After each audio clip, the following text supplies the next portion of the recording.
Hey everybody, before we get started into episode 16 of Geek Stuff Off the Cuff, this is Jared, and I wanted to give you a quick heads up about what's going on next weekend, February 13th, 14th, and 15th. Downtown Indy at the Convention Center is the first official, that means the first time ever, Wizard World Indianapolis, which means if you're in Indy and you're here next weekend, you need to be downtown. I know that's Valentine's Day. I know you've probably got things going on, but Valentine's Day is only one day out of those three. And I guarantee you this, if you enjoy Wizard World, bring your significant other. I'm sure they're going to enjoy it as well. But come on down. There's still plenty of tickets for everybody. There's still lots of opportunities to grab headshots and photos with your favorite actors and actresses, artists and writers. If you have any interest whatsoever in voiceover talent or comic books, sci-fi of any type, you need to be downtown.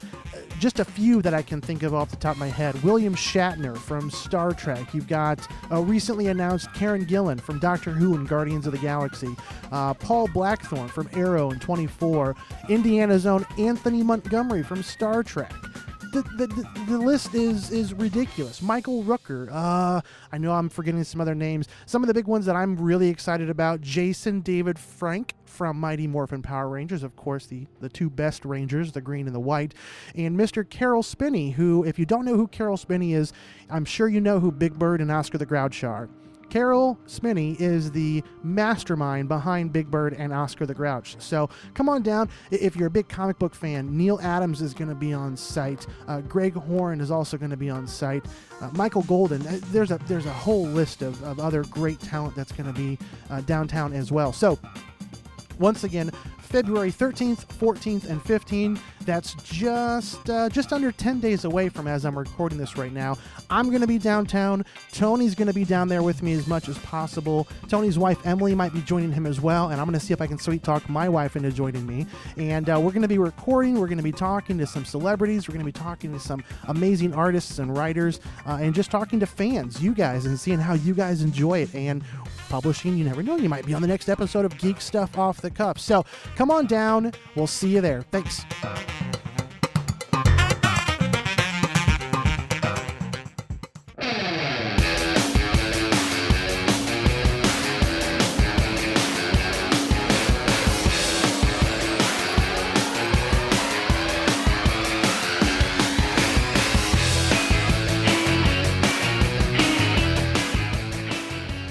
Whatever else in between, and the battery is already going down. Sure, what else? Just put brand new rechargeable batteries in here, and it's already going down. Maybe they don't come fully charged. No. It says it right here. Energizer, your 8-pack of AA rechargeable batteries. That's positive energy. It says, because I read that before, using my Zoom H6 handy recorder, it specifically says I only buy fully charged batteries. I just took them out. Dang it, I know that I saw it on here. It specifically says, right there, pre-charged. Pre-charged. It doesn't say 100% pre-charged. 39% pre-charged. Enjoy. We're going to give you just enough energy to make yourself get upset. So, well, man, this has been a long couple weeks. Mm-hmm. Has it felt long to you? Well, we're coming out of the holidays. It's, that time where everybody's got everything going on. There's family stuff pulling you this way, that way, every which way. You're trying to kind of do a year-end wrap-up if you, like private business owners or people who do business for themselves. There's a lot of things you got to take care of at the end of the year and get ready for the next year. There's a lot of stuff going on. It's January, especially for us wedding folks, too, is kind of the time where you're just like, whew, okay, that year's over.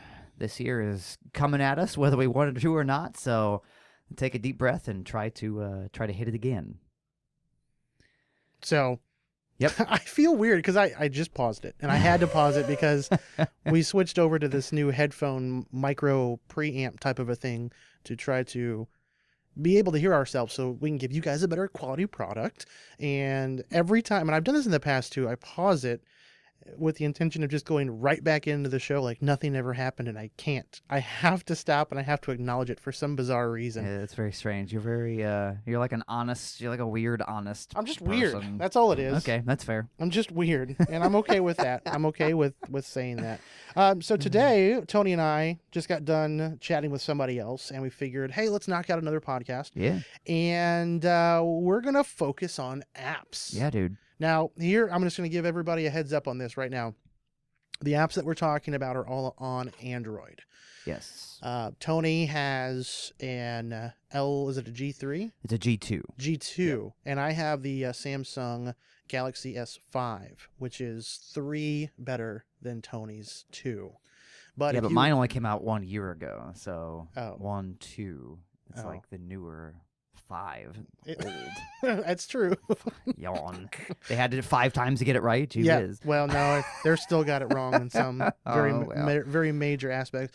But we thought we would go through some of our favorite apps, talk about some things that you guys can use, and this is kind of covering all the bases. Yeah. There is no restriction as far as business or productivity or games, anything like that. And we honestly just decided to do this about 5 minutes ago. Mm-hmm. So we have no idea how this is all going to fold out, but let's just go back and forth. Yeah. We'll each take an app that we're enjoying and go from there. And I'll go first. Okay. Because I'm going to call a game app. Okay. I'm going to call Star Realms. So this is going to be the okay. Yeah. So this is going to be the game I'll do a game, you do a game, or That's fine. You just wanted to steal Star Realms. I just want to from steal me. Star Realms. Yeah, Rude. absolutely. Did you know that they were voted 2010 best game? Or Really? one of like the top 10 best games in 2014. Yeah. I don't know why I said 2010. I'll vote them that right now if they want to put something else on their shelf. I mean, they can have the Tony they can have the Schaab geek- seal yes. of approval. Yeah, since you're starting out with it, I think they get the geek stuff off the cuff seal of approval. I think they've got both of us pretty well here. The Geek Stuffy Awards. So if you don't know what Star Realms is, you need to go back and listen to like podcast number 8 or something like that. But I think that they've done a great job of building a very simplistic app that once you open it up, once you start going and getting into the game, there is a free version. You can play absolutely free. There is a small campaign that you can do for free. You can play against the AI on the easy mode for free. Outside of that, you really can't play online or do any of the other features until you pay for it. Yeah. But the pay is only about $5. It's one time. One time. The thing that I do like about it is it connects to your username / account that you've set up. So if anybody's looking to play me, feel free to reach out to me. My username is the same thing as my Twitter handle, Jared T. Wade. And then you can play. I'm playing games against Tony. I'm playing games against my buddy Daryl. Playing games against a few other people. But again, even when you pay for it, it's still a very simplistic in design. Mm-hmm. And I think the brilliance of it is, one, it's free to learn how to play. So if you don't have somebody, like you were here to teach me how to play, but if you didn't have a Tony to teach you how to play the game, what you can do, life, but... it's a bad, I feel sorry for anybody that doesn't have a Tony in their life. What you can do is you can still learn how to play the game and then maybe go visit your local gaming shop, because there or Amazon are really the only places that you can pick up the actual decks, which I've now got 2 decks. So nice. I know now between my 2 decks and yours, we can have an 8-player game. 8-player game. Oh my God. That's what's going to happen with Michael Rooker. I'm so excited. We're going to hit Michael Rooker up, and he'll join us with Jason David Frank. That's the Green Ranger, for those that don't know who that is. So $5, it connects with your account, which is the second perk that I really, really like about it, is I have an iPad, and there's also a desktop version for your computer. Which I have, yeah. All of those are completely free to download and play, but once you pay that $5, no matter which source that you pay it through, on the desktop or through Android or iOS, you just click refresh on your system settings, and then all of a sudden you've got it unlocked on all these different platforms. So props to Star Realms for, in my opinion, doing a deck building card game app the best way that I've ever seen it happen. Yeah, no, it's great. Like you said, it's super simple to use.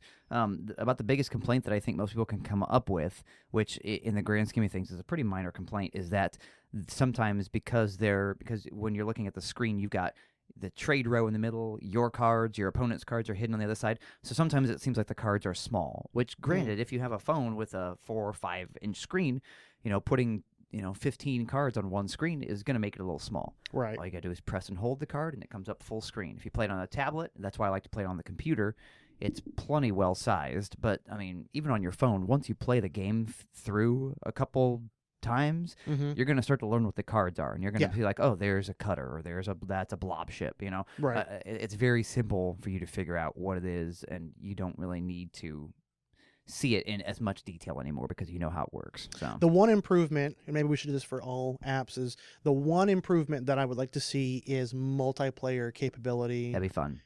Versus instead of just doing one-on-one, being able to say, hey, looking for 4 people for a 4-person team, Right. or doing a 2v2 Yep. or a 1v3 or whatever else. That's the only complaint, and it's an early game, it's early development. If that's the only complaint that I've got, it's good to go. Well, I know they have an update coming soon, like within the next few weeks, because they're going to put, I think they're going to put the Gambit cards on there with some of those promos, like the Merc Cruisers and things like that. I believe the intention is to get the Crisis cards on there, and whether those will be available just straight up or as a one-time, you like buy the quote-unquote expansion, whatever. I'm excited because, I mean, I have fun playing it, and I play it all the time. My wife will tell you probably too much because she's like, you're playing that game again. I'm like, well, I only have 8 active games right now, so I'm not in the double digits, so I got to get my game on. Come on now, it's not that bad. But yeah, it's a lot of fun. What's your record? Do you know?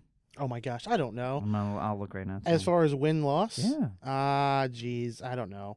I know that I've lost more than I've won, but I am pretty. I don't even know how to find the win. You lose. go to play online. Yep, there it is. And then click on your profile, your name there. All right. What level are you? I am level 1.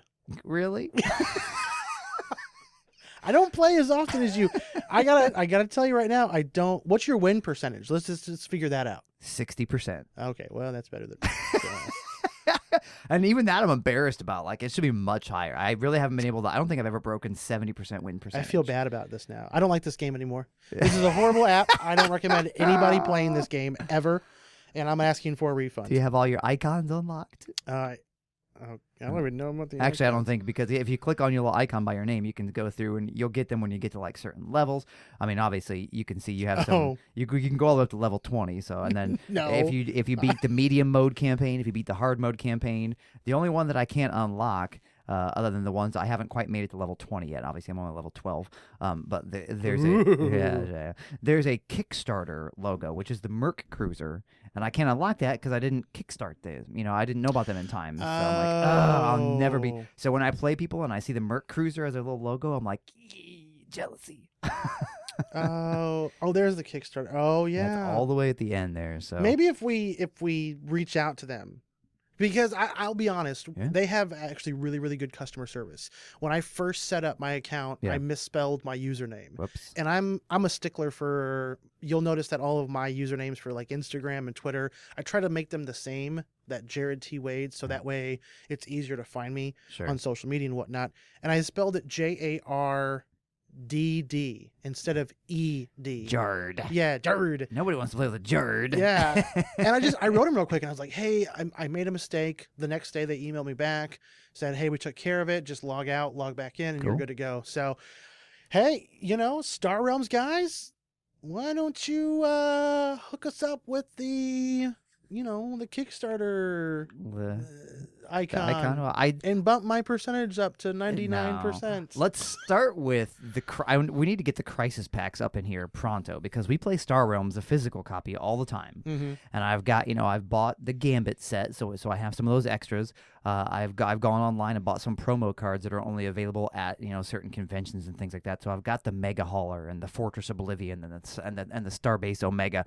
But what I'm waiting for now is to see how Crisis packs really come into play, because the game is fun. I mean, I've played hundreds of games online and a lot in person, but sometimes variety is, as they say, the spice of life. And if you can mix it up and play one expansion this time or all the expansions the other time, we're all about that. And of course, we like to talk about the games that we love, so we're already helping them by talking to our countless fans. So about once again, all we're asking for is P.O. Box 122 Plainfield, Indiana 46168. All right, so there's my first one. What about you? All right, so with games, I'm going to stick with that kind of strategy type of game, another one that I think you downloaded recently that I have fun playing, not only online, but I also have a blast playing it in person too, is Small World. Oh, yeah. I believe it's known online in the app stores as Small World 2, which is a bit of a head scratcher to me because Small World 2 looks exactly like my box of Small World, the actual board game at home. So I'm not sure if there was a number 1 that didn't work out or what happened, but Small World is very fun, and we've talked about Small World also in the same episode as Star Realm, so back on episode 8 or whatever. So I'm not going to dive too much into the specifics of the game, but they just recently, within the last few months, added that online play where you can play against one person directly, or you can play multiplayer. So you can get either your friends all together at the same time, or you can play with random people online. You can also do pass and play, which is cool. You know, I know Emily and I have many times been somewhere with the tablet where we just pull up Small World, play pass and play to kill, 15, 20 minutes while we're waiting for something. I believe we played that at the Indianapolis 500 this year while we were waiting for the starting flag to drop. We're like, we got some time. You want to play Star World, or I want to play Small World? Yeah, let's get some Small World going. So. And there goes your battery. Right, yes. But you can't, it's actually not that bad of a battery suck, to be honest. But you can play the basic. You can buy the expansions as well. So you can get Cursed and the Grand Dames and, the Be Not Afraid. You can buy all those expansions if you want. This is another one where, in a different approach than Star Realms, you do pay for the app up front, but it gives you everything. And I think normally the app is around $9.99, I think. Yep. But every so often it will go on sale. I bided my time until it went on sale for like $4.99. I was like, sold. So yep, that's what I did. It's a lot of fun. I like those strategy type games where it takes, I play my fair share of solitaires and euchres and things like that where I could just, go down and throw on a game for a few minutes on my phone. But sometimes you want to get into that deeper, sense of reward that you're actually doing something with your time. And if you get a victory, you earn it instead of just, I clicked the right buttons and here I am. Another bird has hit the tower or whatever you want to, whatever your what game is that you speak of, Tony? Yeah, Candy Crush, which I've never played and probably never will. So. But I always get requests.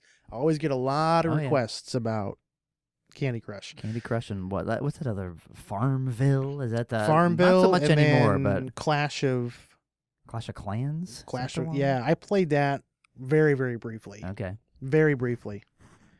Very, very briefly. Like logged on. I logged on. I think I built it up a little bit, and then after that, I was like, "Yep, I'm done. I don't need to do this anymore." When a game asks me for more money to play more, nope. Right. It doesn't resonate well with me. Should be optional for that. Yeah. Yep. Small World is solid also for if you're wanting to learn how to play the game. It has a really good tutorial and gives you the rules of what you can and cannot do.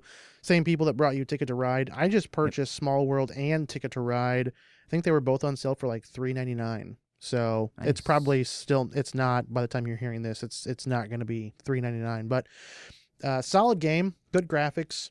Can't go wrong with it. Yeah. I just kind of like Star Realms. I think it plays a little bit better on a tablet. A little bit more room to do whatever you want to do. But other than that, you're good to go. So all right. So there's our 2 game apps. Yep. Where you want to go to next?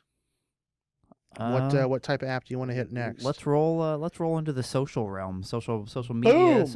Social. You could stretch it to social gaming if there's a game that's played expressly online, or everybody knows about words with friends, but there could be something else that might trip your trigger or whatever. But something that you might use in a social media. I mean, I've got one that you and I have talked about. I don't know if you're still using it. I am.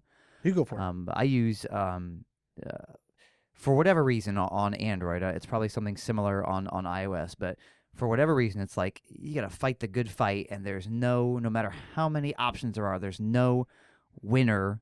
Clear-cut victor rather, for like the best Twitter app to use. Like Twitter is like, for whatever reason, in the realm of the apps, is like the bane of everyone's existence. And I don't know if it's because that the program itself, if Twitter just does so much so often, you're getting mentions and followers and retweets.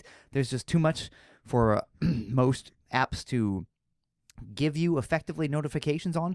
But that seems to be the biggest deal, is that for whatever reason, people can't find, myself included, and one specific app that's going to give you all the notifications and give you everything you want with all the lists and the ability to block users and do this and that and the other. The one that it's come the closest so far, and the one that I'm using right now, is Tweetings. And that's what I found that. I guess it's maybe only been about a month now, but before then I've used a slew of others, Echo Phones and Tweetcaster and things like that. And for whatever reason, they just didn't jive. And plus, some of those, if you want to unlock the quote-unquote full features, it's like $10 or more, and it feels ridiculous to me. So Tweetings, I think we got for I think I downloaded it for like $3.99 or something like that, and it's actually done a fairly good job. I can't say that it has 100% success rate in giving me all my notifications, but its success rate is much higher. It's got a very clean user interface, and you can customize a ton of it. The colors, what lists you want to see, if you want to know who's done what to you, if you want to put people on special lists that are just for you. I mean, there's a lot of customization that comes with this app. I've been a fan of it so far, and I don't see myself, unless one comes out that just promises to be the all end all of Twitter apps, I don't see switching away from it anytime soon. I bought Tweetings as well, because I've kind of gone through the same process.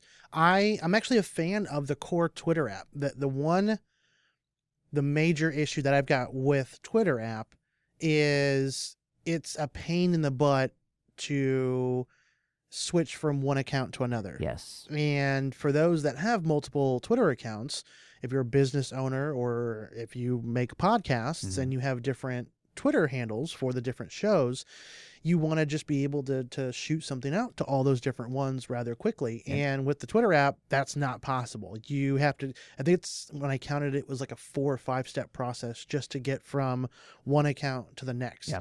And that's 4 steps too many. Sure. So I started using Hootsuite, and for the most part, I should go back.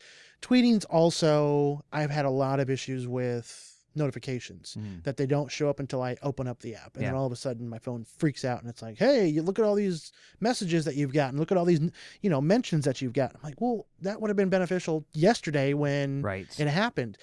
So I've been using Tweetings for that. I've started using Hootsuite, giving serious consideration to doing the subscription service for that, which is about $10 a month, but it's going to give me the ability to post to Facebook and Twitter and a couple other different social media outlets. Yeah. But I'm going to be able to post to like up to 50 different services and pages at the same time, which is going to save me a crap ton of time. However, I still don't want to pay that $10 a month. Sure.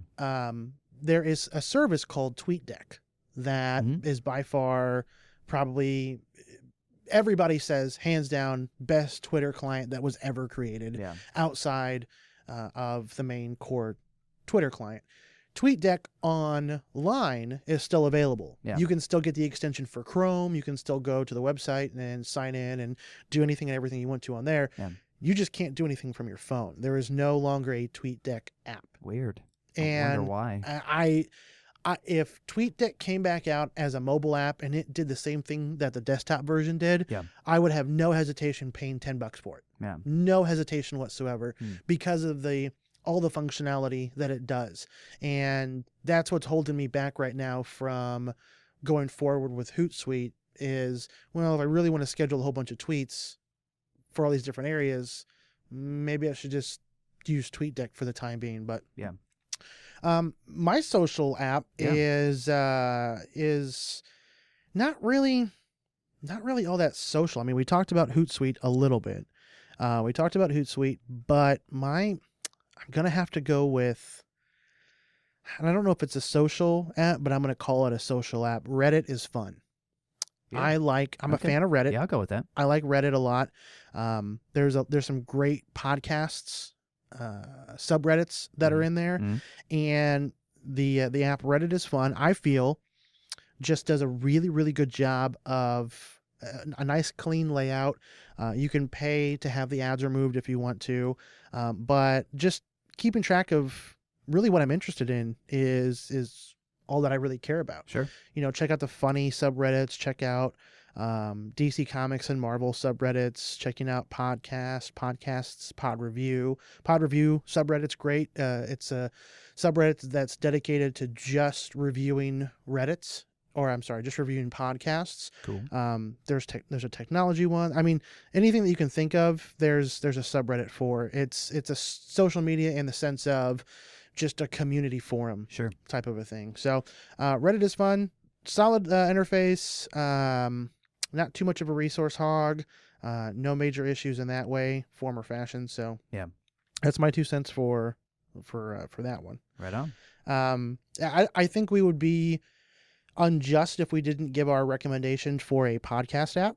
Sure. So for me, Pocket Casts is my preferred choice for listening to all of my podcasts, and I'm looking through all of the different podcasts that I subscribe to right now. Pocket Casts ranges somewhere between I think like $3 to $5, depending on what platform you're getting it on. Mm-hmm. They just released I don't know if it's still in beta or not, but they just released a desktop version as well. So you can create an account and then it syncs up. So if you're listening to it in your car on the way to work and you're in the middle of an episode and then you get into your office, if you don't have the capability of putting your phone into your system, you can just pull up that Pocket Cast page.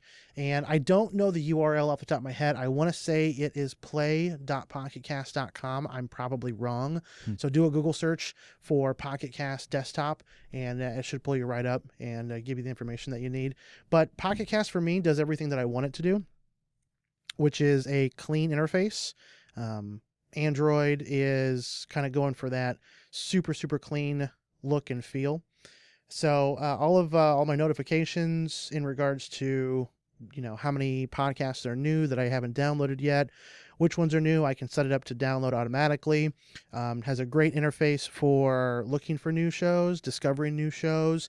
You can add filters, so if you only want specific types of shows, and then the actual layout, you can skip forward 30 seconds, shoot back 10 seconds, and then change the speed, which is a pretty standard type of a thing. All the notes that are on each show, we put a lot of notes in ours for links and whatnot, always show up, of course. And yeah, so Pocket Casts is my personal choice. What about you? Cool. With podcasts, honestly, before we started this one, I hadn't, I've been listening to them and things like that, but I used a music player on my phone called Double Twist, and the Double Twist music player also had an app player and a kind of an app store and things like that. Now, since I've switched phones here last November, I have been using a lot more, like I used to load the LG 2. Yes, the which LG is 3 G2. less than the Samsung 5. Yeah, so you say. What I've been doing, on my previous phone, I would just load it up with music, and I have my own music, my MP3s, and that's what Double Twist was great for, because it would sync with iTunes and pull your music right over, and you could wirelessly transfer and all that fun stuff. And now I've been trying to save my space a lot more for like pictures and videos and just kind of having free space in general. So now I'm doing more streaming music, the Spotify and things like that. So I don't really have a need for Double Twist, and it's not on my phone right now. So when it came time to kind of relook at a lot of podcast type stuff, I looked, and I know there's a lot of options out there, things you can pay, things like that. I guess my recommendation, the one I'm using right now, is the best, what I would term as the best of the free options. I'm using TuneIn. The TuneIn application, and that's actually wonderful because you can create. I'm pretty sure I didn't pay anything for this. I just downloaded it, through it's supported by a few ads here and there. But you can make a profile and you can save your podcast, and it will alert you when there's new podcasts going on.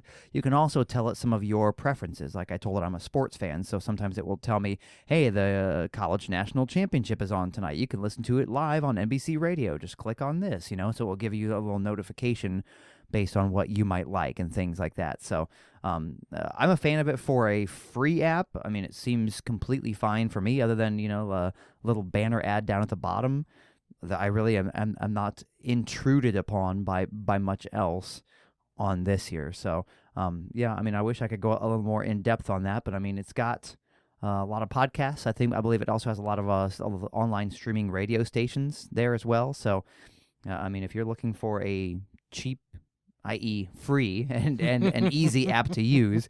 TuneIn has been working well for me so far, but I do know there are a plethora of options out there that you can pay more for and get probably more in-depth features if that's what you're looking for. Pocket Cast. Like that one. Hey, I'm just saying, it's good stuff. I've been using them for quite some time, so I wouldn't recommend them if I honestly did not think that they did a great job at providing a solid app. Sure. So, and there's no kickback that I'm going to get from that because I've already paid for the app. So, sucker. All right. So there's our podcast one. It's funny because if you look in here, we're just both on our phones, like scrolling back and forth, trying to figure out. Typical American teenager. So.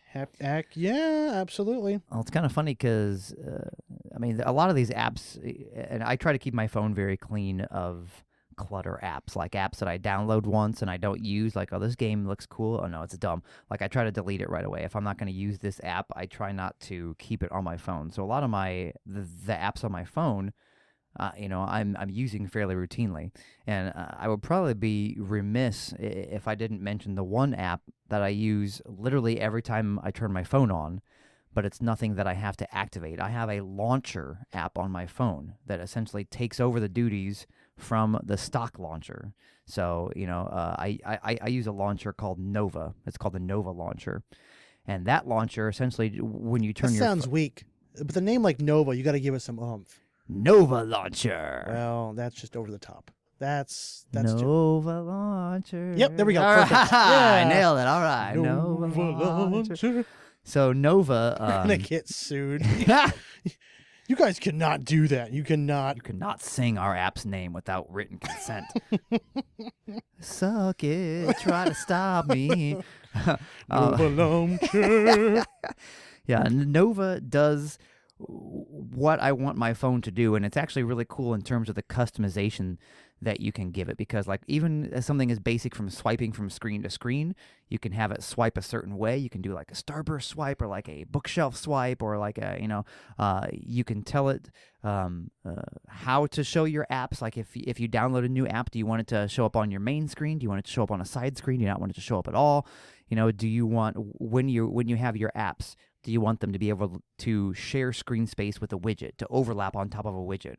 Or do you want them to be able to come on to, what do you want your grid to be? Do you like the 4x4 that comes standard? Like me, I set my apps to a 5x6 grid so I can fit more apps per page, and I can resize my widgets a little better. That way they're a little smaller, but I can see exactly what I want on there. It has the Google Now function where if you are running Nova, and you just have your phone on and you say, okay, Google Now, it just comes up. Like that used to be like the Google Now search app automatically comes up. That used to be exclusive to the Moto X, but, things like launchers can add that on. So I'm a big fan of it because it just lets you personalize your phone even more. I think that's what kind of drew you and I to Android, was the ability to personalize things and kind of make it your own. But Nova's good. It also has add-ons that you can do. Like there's a Nova, it's called the Tesla Unread plugin, where you can plug it in, and then for like Facebook and Gmail and things like that, when you get new notifications, it puts the little number up there. You have 2 unread notifications, so there's a little 2 on top of the icon in the corner. And even with that, you can tell it what corner you want it to be in, what color you want the background of the notification, what color you want the notification number itself to be, if you want it to have a border. You can just dig in and do whatever you want with these things, and it's really cool. Nova has been the best one for me so far in terms of how you can kind of change it up and do the different things with it. There are a slew of launchers. There's a Pro launcher, ADW. There's just a ton of options, but for me, Nova has been the best. I'm pretty sure I paid some money for it up front. Yeah, it looks like there is a free version, and then there is a $4. Yeah. And it looks like that's called Nova Launch. Well, I think they're both Nova Launch. Oh, one's Nova Pro, Launcher. right. One is Nova Launcher Prime. There you go, Prime. That's it. So, but yeah, I mean, for a $4 app, the day I purchased it the day I bought my phone, and it's literally, like I said, I can't turn my phone on without this app doing its thing in the background. Never crashes. I've literally never had a Nova fail. where it's been like, error. It's Nova failed. It's Nova failed. Oh, It is Nova Prime. I'm an idiot. Glenn Close, move over. It is Nova Prime. It took me a minute, but I don't know why it took me such a long time. And once again, if you don't know what I'm talking about, go watch Guardians of the Galaxy. And then you're welcome. You're dumb if you haven't seen it yet, and then come back and we'll talk more. But yeah, Nova Launcher. I'm a big fan of it because it just lets you take an already very customizable phone and just put it through the roof in terms of, the phone couldn't look more of exactly how I want it. It kicks it up a notch. Bam. Wow. Yeah. That's intense. I hope the listeners with hearing issues were listening intently right then, because I just popped their ears. So. Yeah, he probably just did. So the launcher, I'm going to say that's kind of like a left field app. Okay. So I will, let's see here. I'll give a left field app. Give me an etc. I'll give you an etc. This one is a service, but they have a really great app for it as well. There's a service called If This Then That. Sure. IFTTT. Mm-hmm. And basically what the service is it's an online service where you set up an account and you connect all your different. It's not just social media. It's, I want to say at least 70% of what you can do online with Box.net or Google Drive or Facebook, Pages, anything and everything in between. But what you do is they have what are called recipes. And you set up a recipe where if something happens, then that happens. Right. So if a new post hashtagged Geek Stuff Off the Cuff is posted, then it's going to be automatically reposted by Geek Stuff Off the Cuff's Twitter or account or whatnot. Right. That's one very bad example, but you get the idea. You can make connections that are inside and outside. If you use services like MailChimp for keeping in touch with other people in mailing groups and whatnot, you can set up a recipe that will allow you to, if you add a contact to your Google Calendar, your Google Contacts, and you attach them with the label of MailChimp, as an example, it will automatically add them to a specific mailing list in MailChimp. So you can really automate a lot of what you do just by taking some time to set up If This Then That. So I'm a big advocate. The only downfall with it is it's not the app. The app works great. Have never had any issues with the app. Anything that you can do online, you can do with the app. The downfall with it though is it's very easy to get stuck or get caught in a posting loop.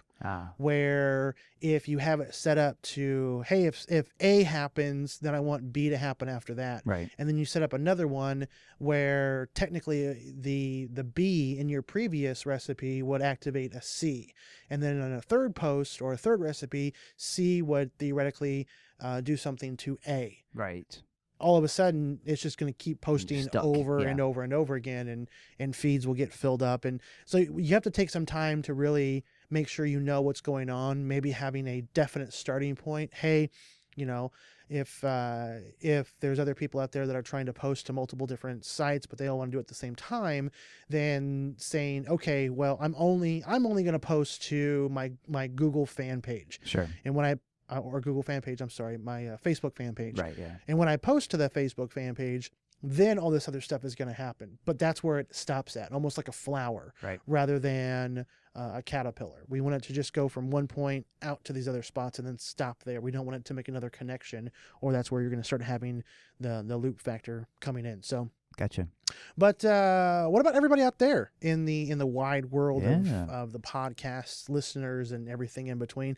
What are some of your favorite apps? If you don't mind, hit up the Twitter and send out your tweets, your petweets, and everything else in between. Do you agree with this? Do you disagree with this? Honestly, I don't care. You could like them or you could hate them. Either way, you have your right to say what you want to say. So throw it out there. Hashtag it. Geek Stuff Off the Cuff. GSOTC. I can never remember it because I'm a really bad speller. But that's why you're here, Tony. That's right. So we will catch you guys next time. Hopefully we'll have some tweets that we can talk about if you agree or disagree with our favorite apps. And then, You have anything coming up soon? What do you mean? Like in my life in general? Or? Yeah. Anything major happening with your life?